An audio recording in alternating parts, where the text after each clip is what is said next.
En otro orden de cosas. ¿En qué andábamos, Michelle?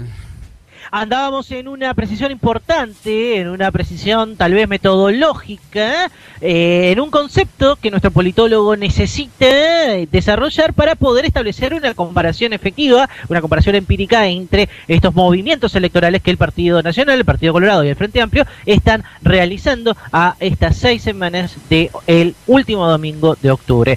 ¿Qué era lo que tenías pendiente, Aníbal? No, lo que quería señalar era lo siguiente, en torno a propuestas, programas y distintas visiones que tienen estos tres partidos, e incluso también el Partido Independiente, porque algo de eso tiene, o una combinación, es la siguiente. La vez pasada hablamos sobre temas de gasto, lo que era el gasto público, pero dentro del gasto nos encontramos con lo que hace a la inversión.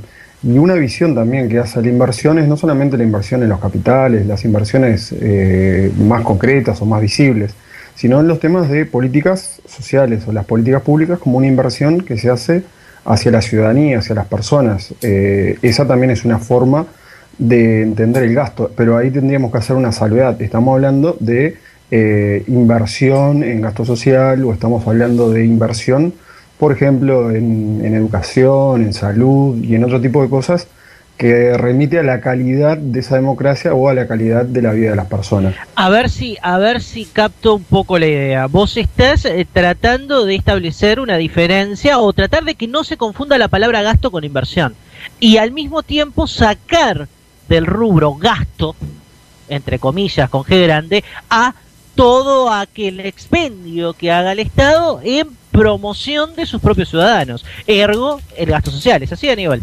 Algo así, cuando vemos, por ejemplo, cómo está redactado las rendiciones de cuenta o la forma en la cual se presentan, se establecen ese tipo de diferencias. Pero cuando uno lo ve en términos generales puede pensar como si fuese gasto, una forma contable de verlo, ¿no? O sea, de un punto de vista más sencillo. Y una de las cosas que aparece, que atraviesa a los programas, que atraviesa a las visiones y que en última instancia hace a la ideología en un sentido un poco más laxo o en un sentido no tan duro de las ideologías que estamos acostumbrados, de lo que sería, yo qué sé, un socialismo u otro tipo de visiones que la vez pasada discutíamos, está una relación que se establece entre el Estado, entre la democracia y el mercado, que es una relación muy interesante que hace a la relación entre la democracia, según la conocemos, y el mercado, en el entendido de cuáles son esas reglas de mercado, ¿no? O sea, un mercado de privados básicamente y de empresas, que tiene que ver un poco también con lo que hablamos anteriormente, con el tema de las empresas públicas. En definitiva, también hace un poco a la cuestión del mercado. Y en el caso, por ejemplo, de la ciudadanía, para lo que son derechos de los ciudadanos, en función de cómo yo interpreto quiénes son los responsables de hacer efectivos esos derechos para los ciudadanos, lo podemos tener desde una visión en la cual el ciudadano accede a determinados servicios o bienes públicos, en tanto se lo merece, porque simplemente por ser el hecho de integrar una sociedad, ser un ciudadano, le corresponden, o en aquellos casos que, por ejemplo, tiene que acceder a ellos a través de un mercado en el cual lo que vale es el dinero o los precios. Y voy a poner un ejemplo bien concreto. El mercado, por ejemplo, se ha establecido que para temas de cuidados, para el tema de lo que hace al acompañamiento, lo que hace a servicios de enfermería u otro tipo de servicios de carácter doméstico, establece, según algunas empresas, un precio, ¿no? O sea, yo contrato una empresa que me ofrece determinado tiempo de, ¿cómo se llama? De servicios. De servicios, y por eso pago. Sin embargo, por ejemplo, desde otra visión, lo que yo diría es, considerando que las personas necesitan ese servicio, como Estado en representación de la sociedad y de la ciudadanía, se lo garantizo. Es decir, el ciudadano accede por el hecho de ser ciudadano. Y en otros términos, lo que son las cosas más elementales, que hacen a los derechos culturales y a derechos sociales, como estos que estoy mencionando, por el simple hecho de que yo integro esta sociedad, merezco determinado nivel de vida, determinado salud, determinada seguridad social. O sea, necesito tener eso para que se me garantice la ciudadanía plena. O sea, es eso lo que hace a la calidad de la democracia. No sé si más o menos Sí, y sabes la reflexión que se me desprende a partir de lo que vos estás comentando muy bien, Aníbal, y precisando muy bien también, lo atentos que tenemos que estar como ciudadanos, lo atentos que tenemos que estar como electores a el momento en el cual se nos proponen cosas ya preconcebidas como gastos, ¿verdad? ¿A qué le llamamos gasto? ¿Qué es un gasto y qué es un derecho? ¿Qué es un gasto y qué es una inversión? Porque uno también, y aquí sí estamos entrando ya en un insumo directo de campaña, lo que vos acabás de hacer es tratar de darle un marco de abordaje a todo esto, es la pretensión de ese déficit fiscal que el Estado maneja hoy dentro de una lógica de perfeccionamiento de la gestión estatal, en donde, tanto esgrimido por la oposición, la palabra gasto aparece como el eje en el cual se articulan todas las opciones de eventual cambio a una estructura estatal, a una maquinaria estatal que el gobierno viene sosteniendo. Y es importante para la cabeza de todos nosotros, a la hora de pensar y de reflexionar en este tipo de propuestas que se nos entreguen, poder distinguir realmente qué es gastar, qué es invertir y qué es asegurar derechos. Y eso me parece que eso es uno de los puntos de análisis, uno de los insumos más importantes que podemos dejar a partir de esta precisión bien importante y bien valiosa que vos acabas de dejar. Sí, también hay que hacer una aclaración, ¿no? Yo he participado de políticas, o sea, por diferentes razones, pero he estado en la instrumentación de políticas y también en la ejecución de políticas públicas, de políticas sociales, u otro tipo de políticas. ¿Y qué pasa? Lo que se genera, y creo que eso es lo que también hay que ser atentos, es que, por ejemplo, el mejor negocio y el que nunca te vas a quedar sin trabajo es trabajar en la pobreza, sobre temas de pobreza.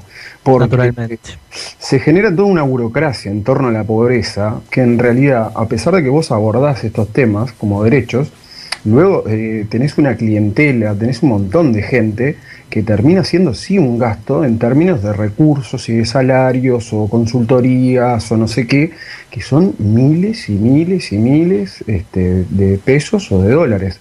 Entonces te encontrás con que ahí, para que lleguen determinados beneficios, y ahí es como se encaran, hay dinero de por medio. Entonces, ¿cómo yo abordo eso? Tiene mucho que ver, porque, por ejemplo, si yo lo que quiero llegar es a una enseñanza de calidad, digo, bueno, pero ¿qué es lo que tengo que hacer? ¿Tengo que meter plata para que sea el Estado el que lo hago? ¿O en realidad tengo que utilizar mecanismos de mercado para que eso suceda? Y un ejemplo bien claro es darle voucher o darle determinado tipo de becas o determinadas cosas para que cada uno libremente, o sea, cada padre, cada ciudadano, elija a qué lugar va a enviar y lo puede hacer en un sistema privado, en un sistema público. Entonces yo digo, bueno, en definitiva lo que yo le garantizo a los ciudadanos que es el derecho a la educación. Los mecanismos por los cuales se van a realizar son mecanismos de mercado a través de un sistema en el cual cada uno podrá elegir ventajas y desventajas. Eso que acabo de decir es una propuesta que viene de la vieja escuela del neoliberalismo. Sí, señor, Chicago, 100%. Sí, incluso también lo que se conoció como la nueva derecha o la nueva gerencia pública, que fue agarrar y sacar los mecanismos que funcionan o que funcionaron en algunos casos bajo determinadas condiciones en las empresas o lo que sea, y lo pasó al gerenciamiento. Eso se utilizó, incluso ese tipo de mecanismos existen, sin ser grosero, en algunos servicios de salud o en algunos otros servicios públicos, hay ese tipo de mecanismos. Y ya se están utilizando hace un buen tiempo. Claro, o sea, hay mecanismos que luego los instrumentos, cómo se hagan o no, son variables, pero lo que trato de decir es que depende cómo yo me paro en esto, es en función de mi cabeza o en función de cómo concibo el funcionamiento de la sociedad, de la economía y de otras variables, que digo, bueno, yo entiendo que esto es la mejor forma de encararlo. Formas de control social o formas más burocráticas que vienen desde el Estado, más desde arriba, más centralizadas. Tú dices, no, más descentralizado.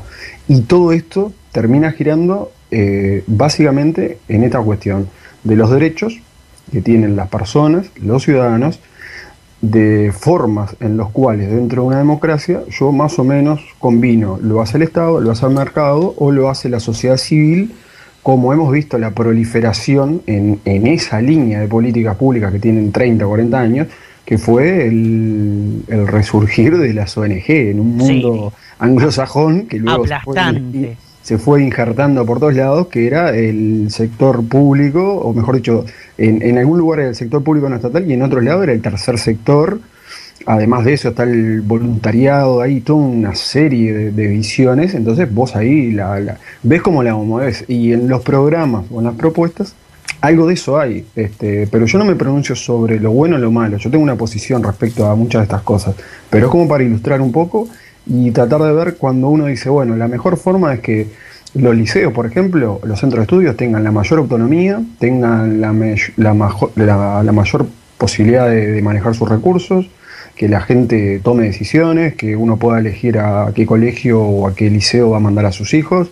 Esos son sistemas, los otros son diferentes, ¿no? O sea, el otro dice, bueno, esto va en un códice, esto va con determinado orden, esto funciona de Sí, tal. claro, ¿quién se hace cargo? Se hace cargo el Estado, generando todo un aparato alrededor que trate de asegurar determinadas cosas, o libramos a la ley del mercado también.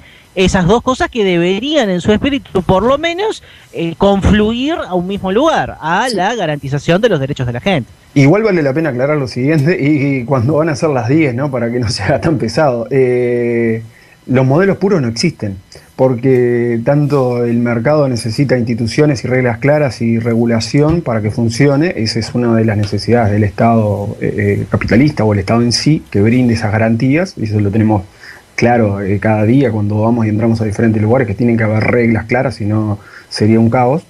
Y por otro lado también el Estado, en cierta forma, necesita también del sector privado y del mercado para que haya cierta armonía, además de los intereses que existen entre los partidos, entre las burocracias, entre las empresas, entre los grupos de presión, los sindicatos. O sea, es una combinación de todo esto. Pero está bueno para poder ver las propuestas. Y ahí, por ejemplo, cuando hablamos de lo que son propuestas del Partido Nacional, nos encontramos con lo siguiente. El Partido Nacional tiene propuestas de políticas en las cuales se enfoca mucho en este modelo en el cual haya mayor autonomía, en la cual haya mecanismos que son, si querés, de nueva gerencia, o sea, mecanismos para tratar de ir, para poder hacer que fluya o para poder hacer que los problemas que están vayan de a poco solucionándose.